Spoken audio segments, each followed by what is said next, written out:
Mas se nós entendêssemos, se nós colocássemos em prática essa mensagem, na verdade, muitas das vezes nós clamamos ao Senhor, nós pedimos ao Senhor e nós ficamos assim meio desesperados com as situações que nós enfrentamos na vida, com as dificuldades que nós passamos. E conforme a música anterior que nós cantamos, que eu te louvarei, não importa as circunstâncias, não importa os problemas, se Elias tivesse visto dessa forma, conforme nossa canção que nós cantamos agora, clamando, Senhor, faz chover as bênçãos do Senhor sobre as nossas vidas, e esse é o clamor nosso para a sua vida. Vamos orar. Senhor Deus, nós te pedimos que a cada momento o Senhor venha abençoar, Senhor Deus, o Senhor venha nos fortalecer. Nós sabemos, Senhor Deus, que nesse mundo nós temos muitas aflições. Nós passamos, Senhor Deus, por muitas dificuldades. Nós enfrentamos, Senhor Deus, muitas tormentas. Mas para a tua honra e para a tua glória, Senhor Deus, nós somos mais do que vencedores. Por isso nós pedimos, Senhor Deus, que nós possamos manter o foco, buscar a sua presença, apesar dos problemas, das dificuldades que nós enfrentamos. Que a cada dia nós possamos ver, Senhor Deus, a tua graça sendo derramada sobre cada um de nós, sobre a nossa família, sobre a nossa situação financeira, sobre as nossas caminhadas, jornadas, para que possamos sempre, Senhor Deus, compreender a tua vontade e colocar em prática o teu querer na nossa vida. Senhor Deus, se não for para te honrar, se não for para te glorificar, não tem razão de estarmos aqui neste mundo, porque nós fomos criados, Senhor Deus, para a honra e glória do teu santo nome.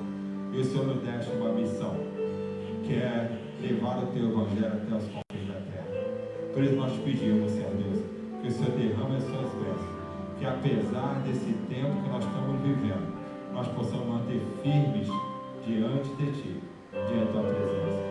É o clamor que nós fazemos no doce, santo e perfeito nome de Jesus Cristo, hoje e para todo sempre. Amém e amém. Que o Senhor todos abençoe.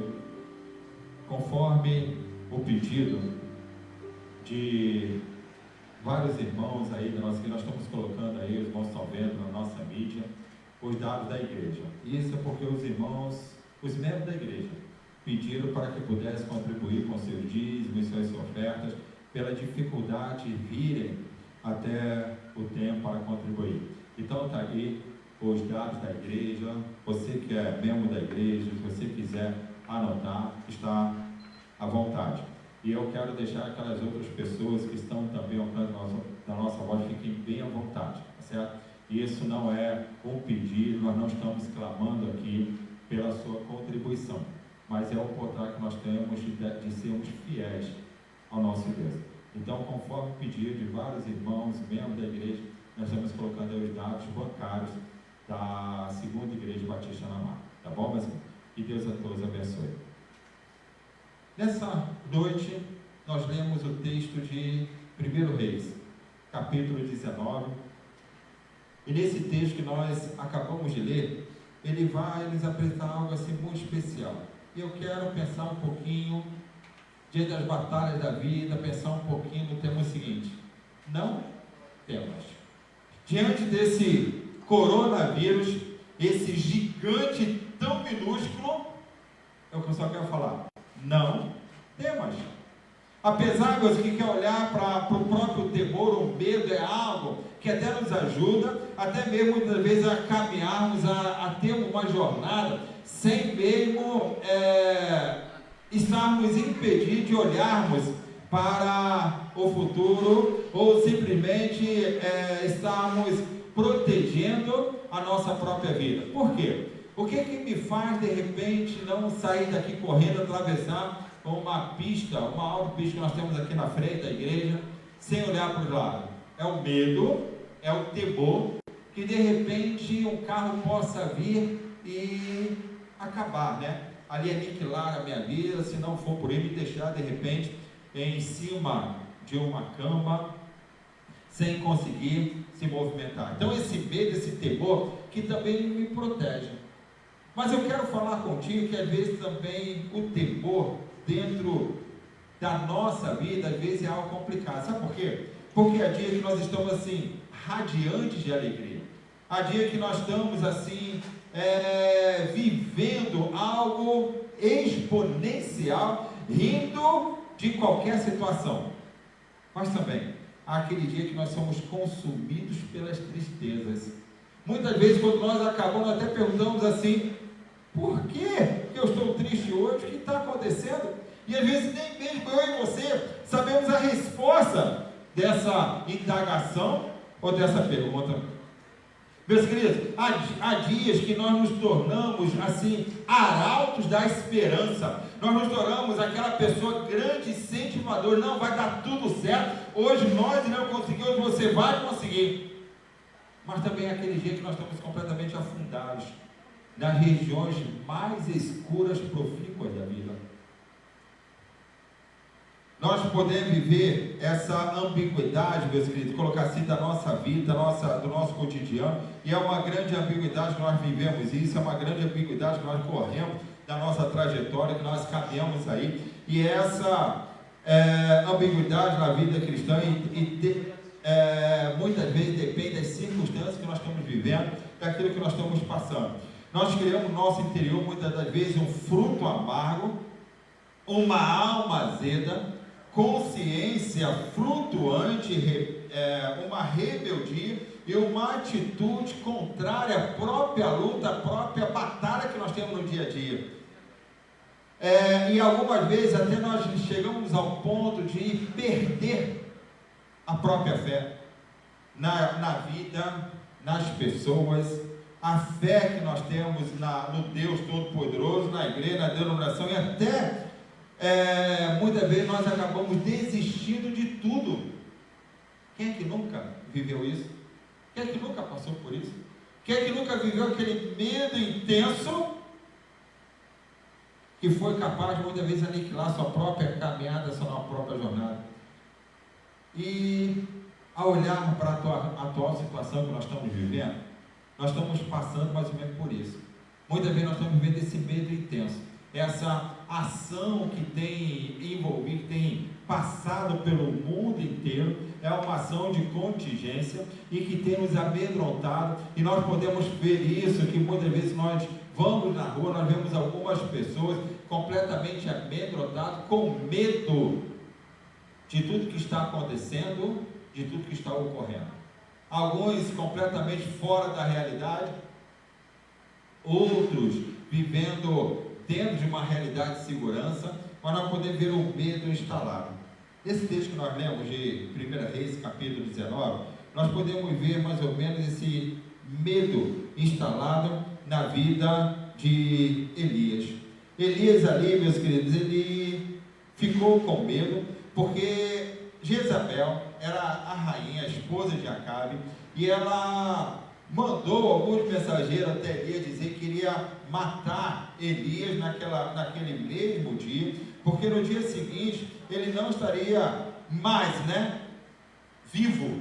E com medo disso, Elias, ele fugiu para o deserto de Berseba, e ali, quando ele chegou no deserto, ele pediu a própria morte, porque falou que estava completamente fora, Ele não queria mais viver, e ele não queria mais estar pronto para que pudesse ali caminhar. Eu gostaria que pudesse colocar aí esse texto de 1 Reis, capítulo 19, quando o próprio Elias, ele pediu a sua própria morte. Está lá no verso de número 4, quando ele pede para tirar sua própria vida. E ele fala o seguinte, ó, quando ele chegou ali no deserto, debaixo dali, né, de uma árvore, ele sentou e pediu a morte. Já tive o bastante, Senhor, tira a minha vida, não sou melhor do que os meus antepassados. Muitas das vezes essa situação, essa dificuldade que eu e você estamos vivendo, que nós estamos passando, e nós podemos ver, meus queridos, que por que ele chegou a esse ponto de pedir a própria morte. Se nós olharmos um pouquinho para a própria vida de Elias, nós iremos muitas vezes até duvidar desse temor, desse medo que Elias teve. Nós iremos falar assim, mas Senhor, por que Elias teve um medo como esse, que ele viveu um momento de grande coragem, que ele viveu um momento de desafios tão grande, que nós não podemos entender que uma simples ameaça pudesse tirar toda a paz de Elias. Vamos ver, olha só, se nós olharmos para a coragem de Elias, meus queridos, Elias teve coragem para obedecer a Deus sem duvidar. Se nós voltarmos um pouquinho, 1 Reis capítulo 17, nós iremos ver que ele fez um duro sermão, uma dura mensagem contra o próprio rei Acabe, e saindo dali foi viver à beira de um riacho, porque ele mandou assim, ó, o próprio Deus falou o seguinte, ó, faça essa mensagem, pregue contra o rei Acabe, e depois vá viver à beira do riacho, que lá os corvos vão te sustentar, e todo dia pela manhã e à tarde os corvos iam levar pão e água para Elias, o corvo sustentava Elias, e também ele bebia água do ribeiro, até que aquele ribeiro secou. Ele foi buscar ajuda na casa de uma viúva pobre. Quando ele saiu dali, ó, quando o riacho secou, o próprio Deus falou assim, ó, vai que eu vou te levar até a viúva de Serepta, e ali você vai ser sustentado por ela. Quando chegou até aquela viúva, Elias estava ali e falou assim, ó, me dá um pouco de água. A viúva foi lá, deu um pouco de água para ele, agora vai lá e prepara um pouco de pão e traga para mim. E aquele homem, né, olhou para aquela mulher, Elias olhou para aquela mulher muito sem graça, olhando para aquele homem, Deus assim, ah, meu Senhor, eu sei que tu és homem de Deus, mas eu não tenho como fazer isso, porque o que eu tenho é só um pouquinho de farinha e uma botija de azeite. Eu vou ter que ir lá fazer um pão para mim e para o meu filho. Nós iremos comer esse pão e depois nós iremos morrer, porque nós não temos mais o que comer. Elias olhou para aquela mulher e falou assim, vai, faça o que eu te pedi, coloque, faça o pão e traga para eu comer, e confie em Deus. A mulher foi lá, fez o pão, deu para Elias comer, e houve um milagre na vida, na família daquela mulher, daquela viúva, que a partir daquele momento, nunca mais faltou a farinha e o azeite para que pudesse fazer o pão. Então, nós podemos ver que ali Elias, ele teve coragem para obedecer a Deus sem duvidar da ordem de Deus. Nós podemos ver também, meus queridos, que logo em seguida, no capítulo 17 ainda, quando ele estava ali na casa daquela mulher, o filho daquela mulher passou mal, e ele estava morrendo, e ele morreu, e ele teve coragem de enfrentar a própria morte, enfrentar a morte de frente, porque ele simplesmente começou a clamar ao Senhor, e pediu que o Senhor ressuscitasse aquele menino. E qual foi a ação de Deus? Ressuscitou, deu a vida de novo àquele menino. Ainda, meus queridos, Elias teve coragem, uma coragem tão grande para enfrentar dois reis, o rei Acabe e o rei Azarias, que estavam furiosos com ele. E tanto que ele desafiou: vocês estão me procurando? Estão me procurando? Eu estou aqui, pode vir me pegar. Ele desafiou aqueles reis. Também, meus queridos, Elias teve coragem, no capítulo 18, de pedir fogo do céu, depois de desafiar os profetas de Baal. Falou assim: ó, vocês não estão aí cultuando, vocês não estão aí adorando a esse Deus Baal. Fala o seguinte, vamos fazer um teste. O Deus que responder com fogo, esse é o verdadeiro Deus. E falou: ó, vai, vocês que são maiores, tem mais de 400 profetas aí, começa a clamar o Deus Baal. Comece a clamar. E quando começar a clamar o Deus Baal, por favor, se ele responder com fogo, ele é o verdadeiro Deus. E eles começaram a clamar, e Elias ainda desafiava os profetas: ó, grita mais alto, de repente está dormindo, ó, de repente ele está surdo, faz mais alguma coisa, grita mais alto. E ali Elias, ele simplesmente viu aquelas pessoas ficaram de manhã até meio-dia, tentando chamar a atenção do profeta Baal, do Deus Baal, e eles não, e aquele Deus não respondeu com fogo. Quando chegou o meio-dia, ele falou assim: ó, peraí, agora sou eu. Então fala o seguinte: molhe bastante, molhe mais uma vez, pela terceira vez molhe bastante. Chegou a ter um riacho em volta dali do sacrifício.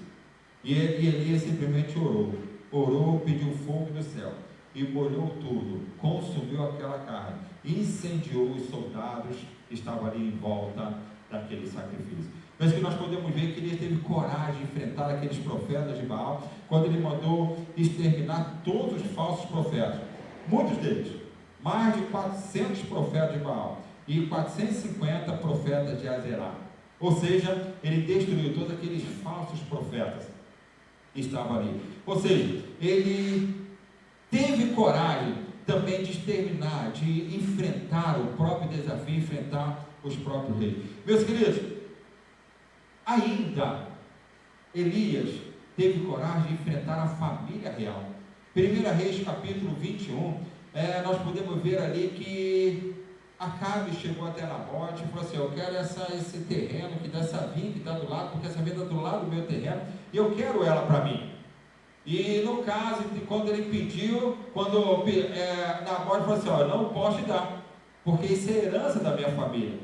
E quando Jezabel soube daquilo, ficou com raiva de Nabote e mandou matar Nabote para que pudesse ficar com o terreno, para que pudesse ficar com aquela vinha.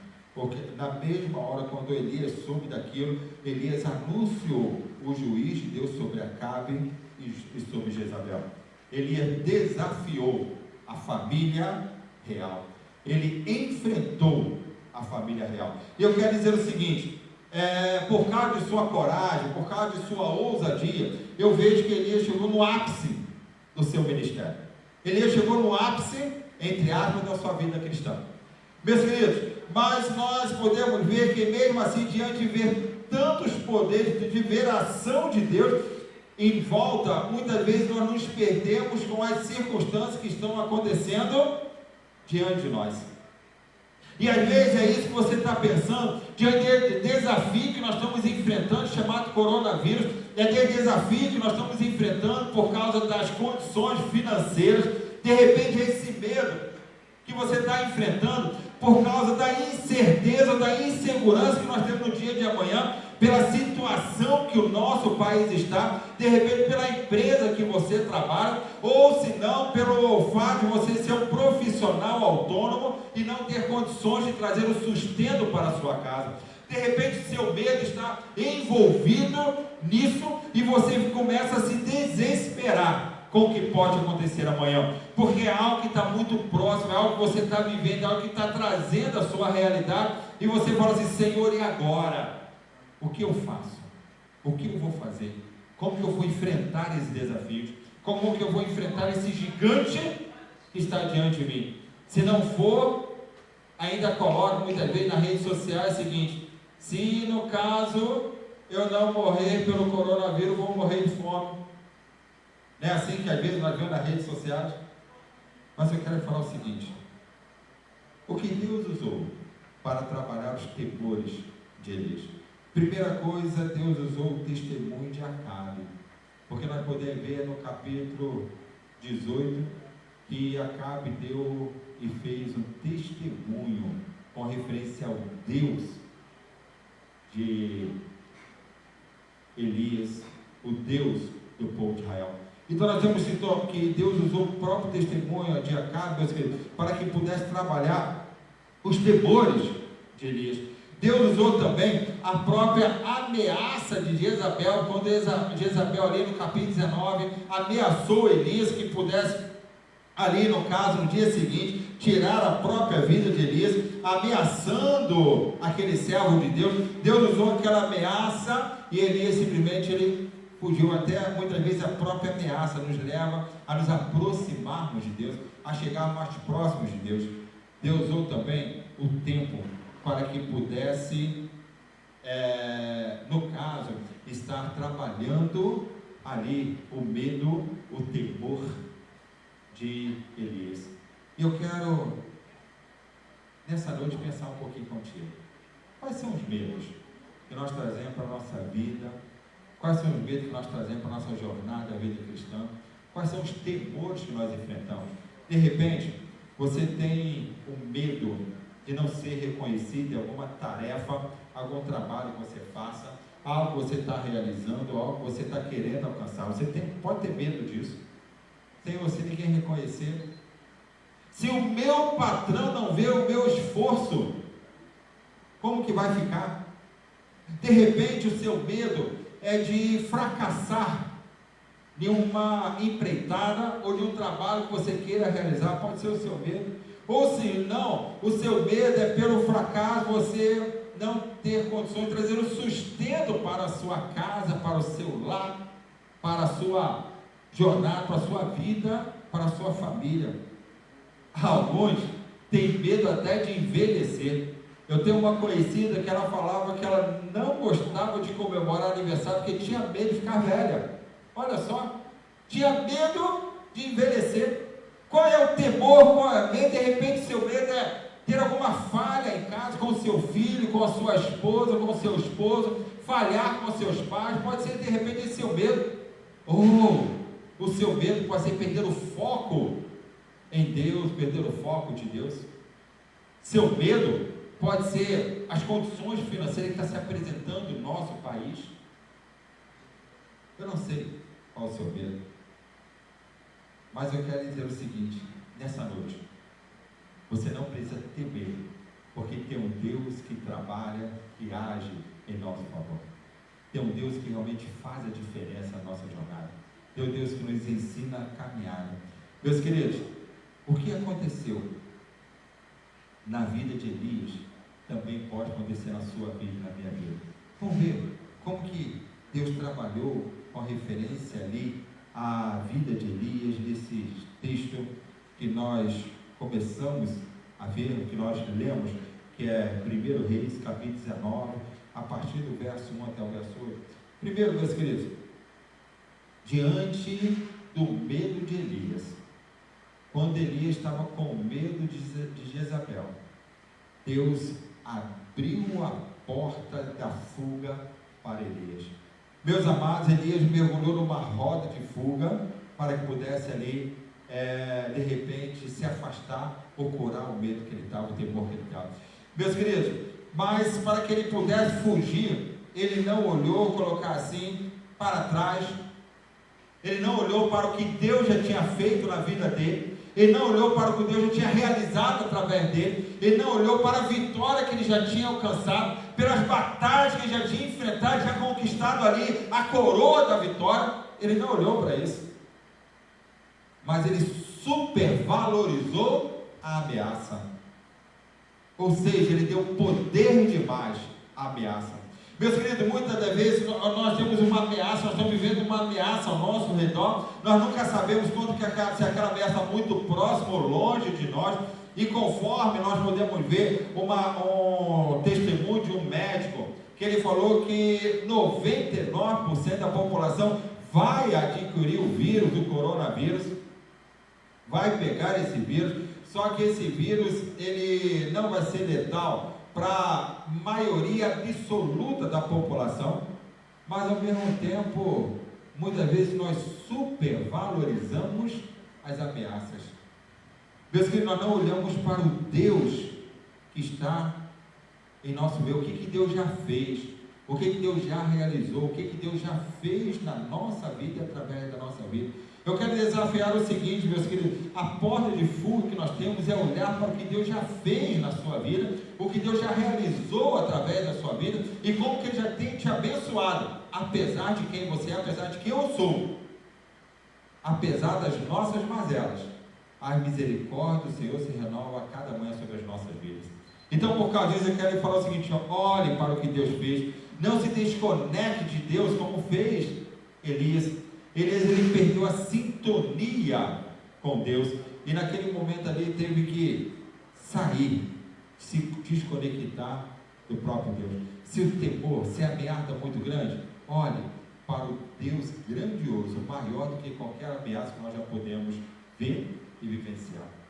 Então, primeira coisa, Deus, que nós podemos ver, o que aconteceu com Elias, que ele abriu a porta da fuga, que a sua fuga seja olhar para o Deus que ontem, o mesmo Deus que é hoje, o mesmo Deus que é para todo sempre, conforme Hebreus capítulo 13, verso 8.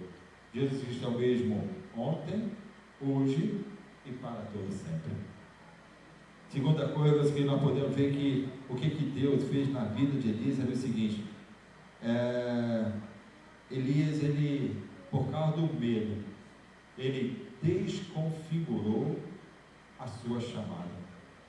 Ao buscar o deserto como opção, Elias simplesmente saiu dos propósitos de Deus.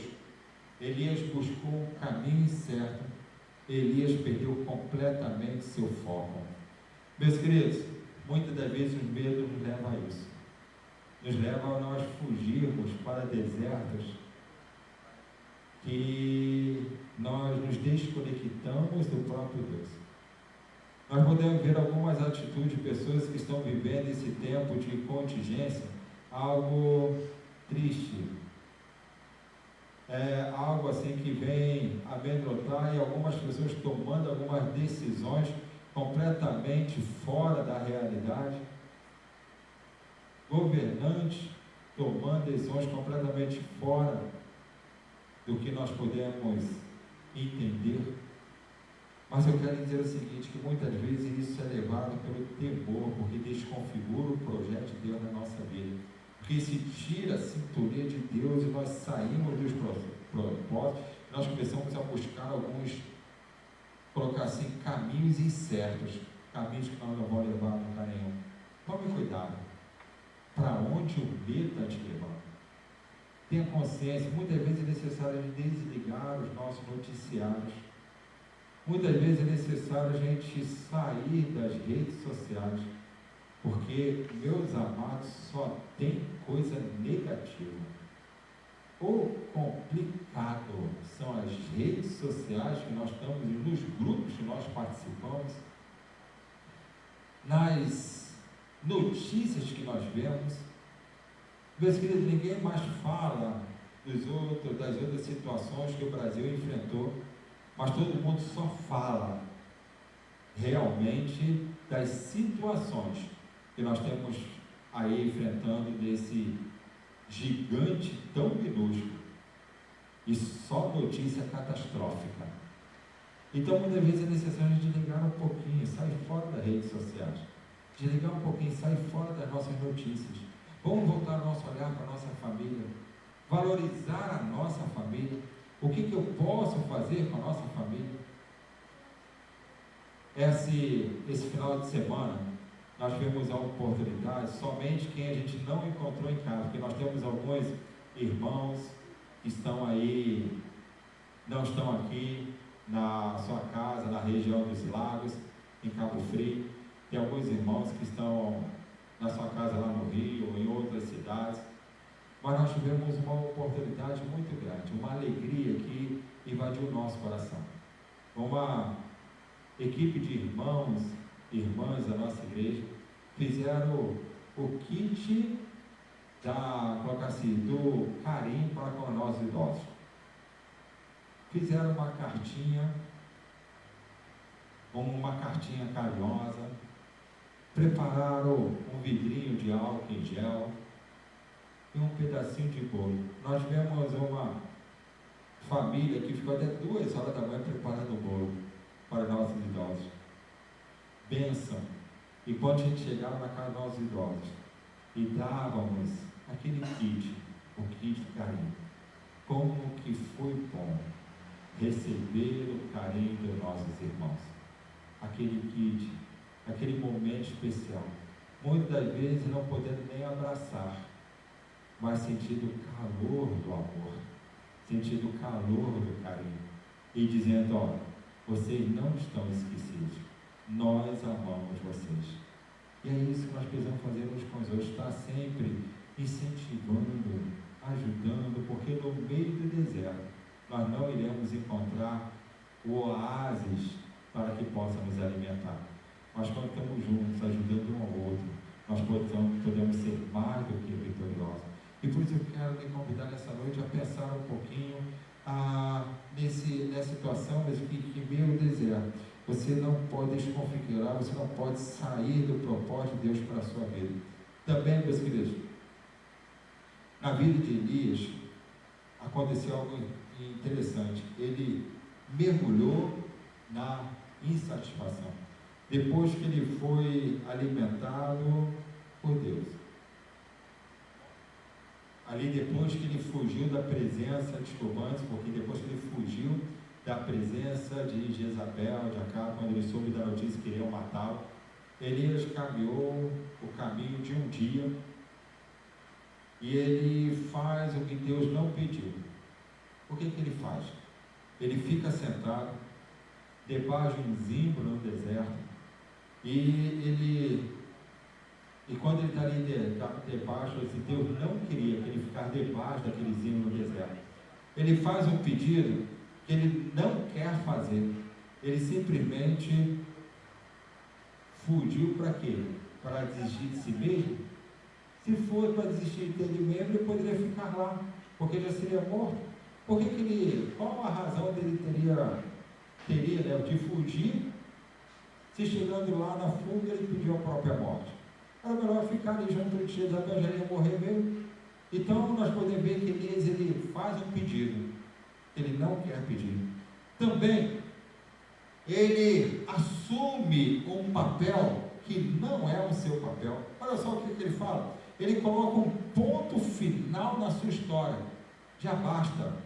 Os meus antepassados não são melhor nem pior do que eu. Ou seja, ele pede ali um basta na sua própria vida. Ele assume um papel que não é seu papel. Também, meus queridos, ele solicita a validação de Deus para o seu pedido. Olha só, ele pede a intervenção de Deus no seu próximo. Senhor, tira a minha vida. Muitas vezes nós somos assim, meus queridos, nós pedimos, nós estamos onde Deus não quer, nós pedimos o que nós não queremos, nós assumimos um papel que não é o nosso, e depois ainda queremos pedir que Deus confirme tudo isso na nossa jornada. Isso é sinal de insatisfação. E é daí que a gente começa a entrar no sentimento, nós até trabalhamos na escola bíblica dominical chamada depressão. É a doença da alma. E por causa disso que muitas vezes nós caminhamos por uma situação. E diante disso, Elias entrou na fase da sonolência. Entrou, entre aspas, no quarto escuro da decepção. Ele entrou na falta, colocar assim, da falta de ânimo, na escuridão da falta de ânimo. Ele entrou no poço profundo da depressão. Ele perdeu a própria vontade de lutar, de agir, de reagir. Ele perdeu a vontade de viver. Mas sabe o que é mais interessante? Deus, que nós podemos ver que diante de toda essa situação que ele viveu, diante de toda essa realidade que ele viveu, diante desse temor que ele viveu, nós podemos ver uma certeza que Deus não nos abandona quando entramos na sonolência da vida cristã, pois Ele nos conhece melhor do que nós mesmos nos conhecemos. Olha só o que diz Tiago capítulo 5, verso 17. Elias era humano como nós.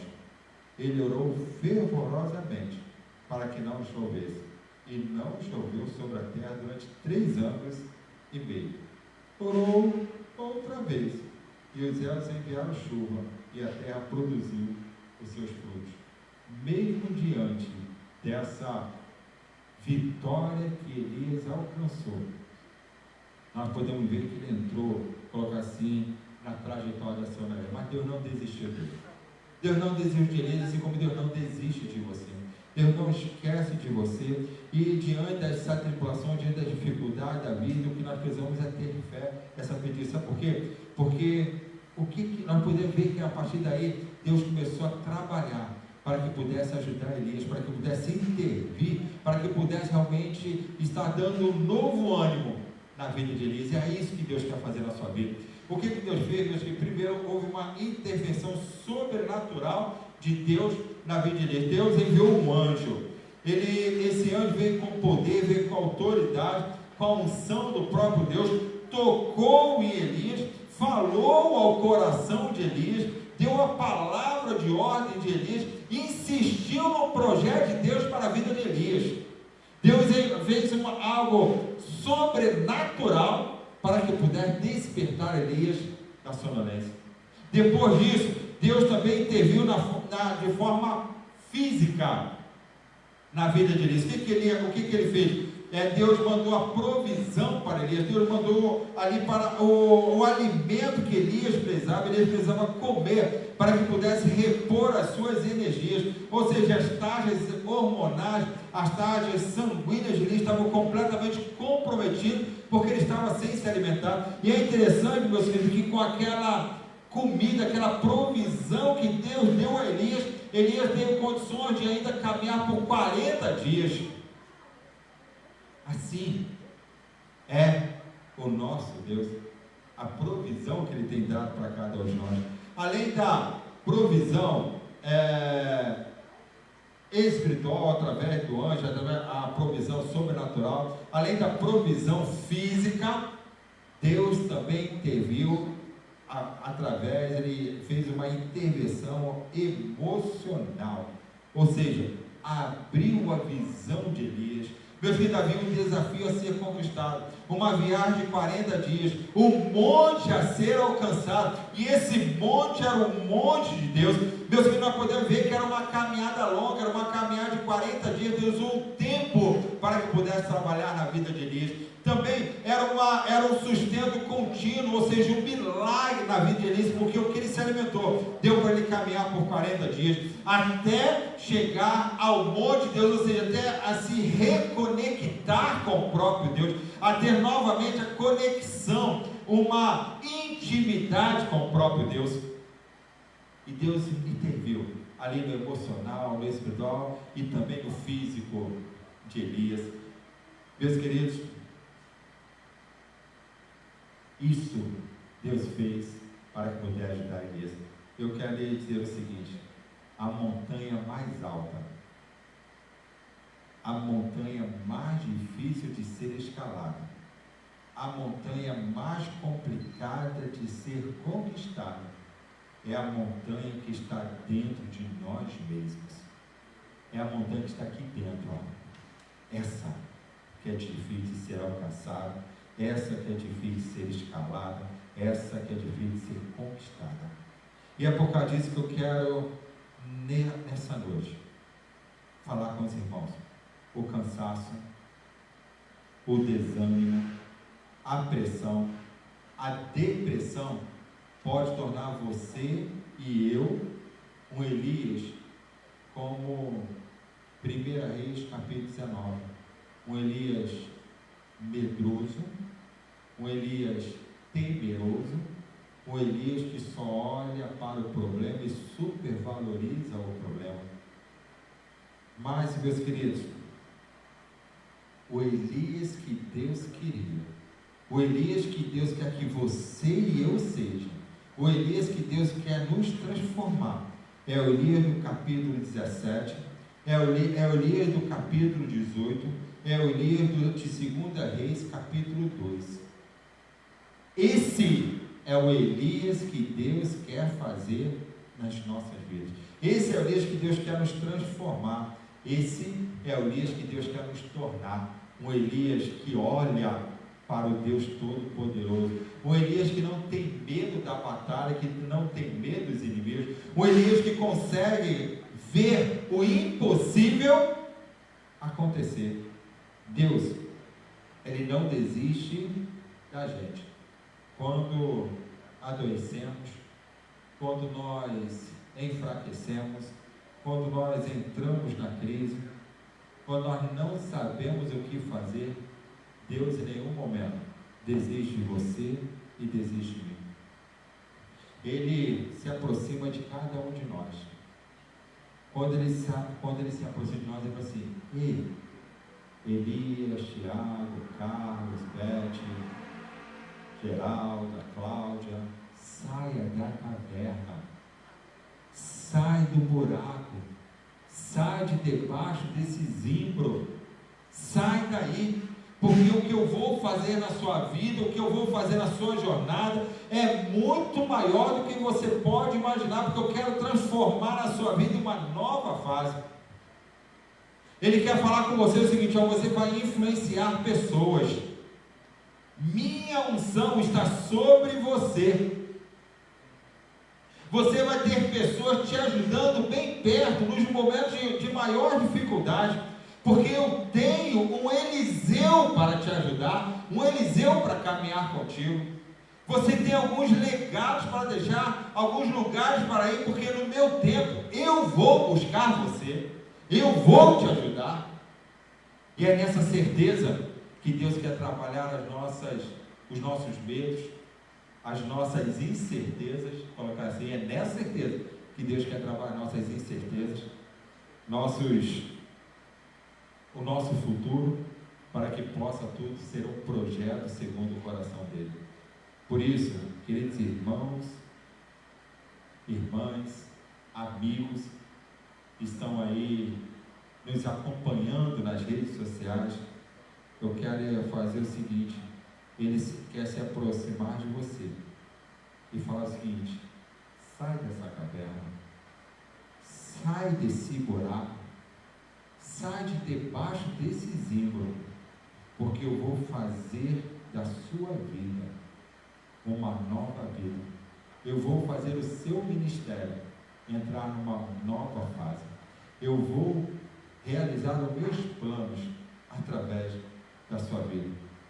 Eu ainda tenho um lugar que eu quero que você pise. Sabe qual era o lugar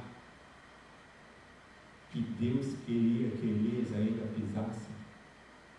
Nós podemos ver. E depois de muitos anos, depois de muito tempo, o lugar que Deus queria que Elias estivesse era naquele lugar de honra, era no Monte da Transfiguração, quando os próprios discípulos olharam para Jesus e viram Jesus, Moisés e Elias. E aí ele deu um lugar de honra para Elias. E é nesse lugar de honra que ele quer realmente colocar a sua vida. Ele quer colocar o seu, mesmo diante dos temores. É nesse lugar de honra que ele quer realmente conduzir. Mas para isso, é necessário você enfrentar os seus próprios medos. Você confiar nesse Deus. O Elias que Deus queria arrebatar, o Elias que Deus queria usar, era totalmente diferente do Elias do capítulo 19, do Elias que queria morrer, do Elias que entrou em depressão. E você? Como que está a sua vida? Como que está a sua jornada? Eu quero novamente lembrar o que diz lá em Isaías capítulo 41, verso 10, onde diz o seguinte: não temas, porque eu sou contigo. Não te assombres, porque eu sou o teu Deus. Eu te fortaleço, eu te ajudo e eu te sustento com a destra da minha justiça.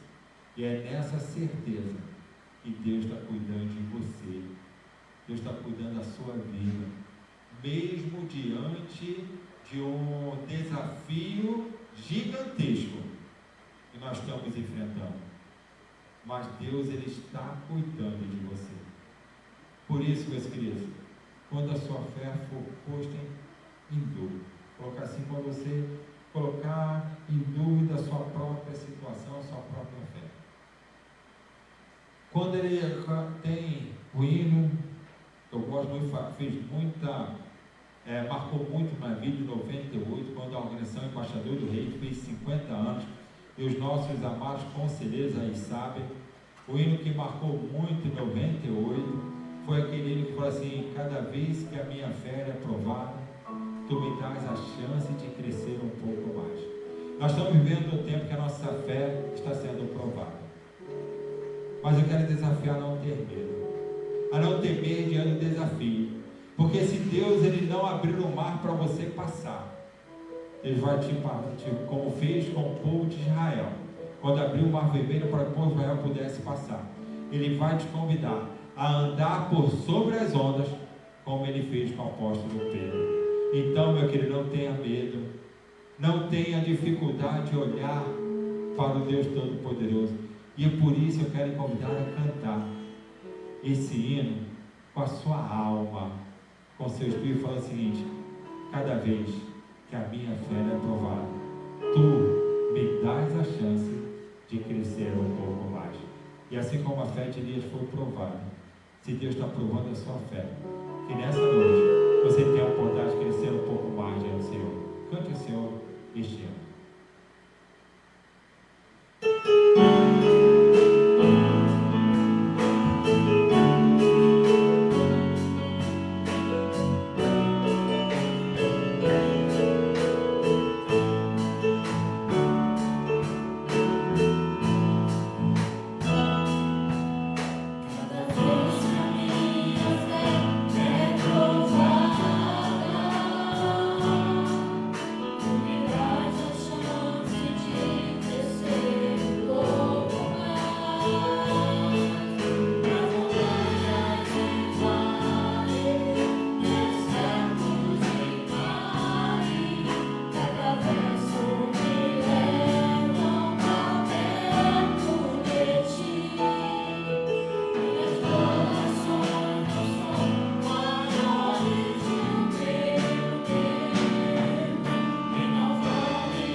Se você cantou essa música conosco, e se você realmente está clamando ao Senhor, que a cada dia você possa romper em fé, eu quero convidar, meus queridos, se você ainda não tem essa certeza que Deus está te abençoando, e que você ainda não tem a certeza que você era um filho de Deus, e você tem que ter o cuidado de Deus sobre a sua vida, porque conforme o Evangelho de João, capítulo 1, verso 11 e 12, fala o seguinte: porque ele veio para que os seus não receberam, mas todos quando receberam, deu-lhe o poder de se tornarem filhos de Deus. E a partir desse momento você está debaixo da proteção de papai do céu. Eu quero te convidar a realmente romper em fé. Romper em fé da seguinte forma: um ato profético, você vai colocar seu nome aí nos comentários. Fala assim: eu quero realmente entregar a minha vida ao Senhor Jesus. Eu quero realmente, assim como Elias, ele colocou a vida dele, saiu da caverna, ele saiu do buraco que ele estava e caminhou para o monte de Deus, se conectou com Deus. Eu quero também nessa noite caminhar até o monte de Deus, chegar em intimidade com Deus. E por isso eu quero desafiar a romper em fé. Eu quero desafiar a caminhar conosco, caminhando em fé, para que você possa realmente entender que Deus, Ele é o sobrenatural e quer fazer o sobrenatural na sua vida. Ele quer fazer o impossível em você. E é por causa disso que eu quero convidar a lutar, quero te convidar a vencer. Por isso, rompa em fé e cante conosco, rompendo em fé.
prostrado ao Teu nome, Senhor Deus. Nós temos a certeza que nós somos mais do que vencedores, porque nós podemos romper em fé, romper as barreiras da dificuldade, romper as barreiras do isolamento, romper as barreiras do gigante que afronta a nossa vida, porque nós temos um Deus sobrenatural, nós temos um Deus todo-poderoso que nos dá condições de romper em fé. E é nessa certeza, Deus, que nós estamos aqui diante do Teu altar, clamando, te pedindo que o Senhor venha abençoar, que o Senhor venha, Senhor Deus, estar tocando na vida de cada um desses nomes que foram escritos nos comentários. Senhor Deus, que Teu Espírito Santo já faça morada, que Teu Espírito Santo já transforme, para que possa realmente entender que nós somos mais do que vencedores, quando nós temos um Deus que servimos, um Deus todo-poderoso, e não há nenhum gigante que possa realmente nos destruir. Senhor Deus, nos abençoe e nos fortaleça, e que possamos viver verdadeiramente segundo os Teus propósitos, que possamos romper em fé e possamos alcançar as misericórdias do Senhor nessa batalha. Nós somos gratos porque temos um Deus que habita em nós, que conhece o nosso sofrimento, que conhece as nossas dores, e é por causa disso que nós agradecemos, nós Te louvamos e nós Te adoramos e nós apresentamos cada um desses que estão ao alcance da nossa voz, que estão nos acompanhando no Teu altar, no nome de Jesus. E que o amor de Deus, nosso Pai, a graça salvadora de Jesus Cristo e as consolações do Espírito Santo repousem sobre todo Israel de Deus, e em especial sobre cada uma família que está nos acompanhando, cada uma família que está aqui representada hoje e para todos sempre, e todo o povo de Deus diz amém. Que Deus te abençoe, e Deus realmente deu uma semana dirigida e abençoada por ti. Vamos encerrar cantando mais uma vez esse coro, né? Rompendo em fé, e que na sua vida, nessa semana, você possa entender que com Deus nós podemos romper em fé. Louvamos assim, encerrando esse momento juntos ao nosso Deus.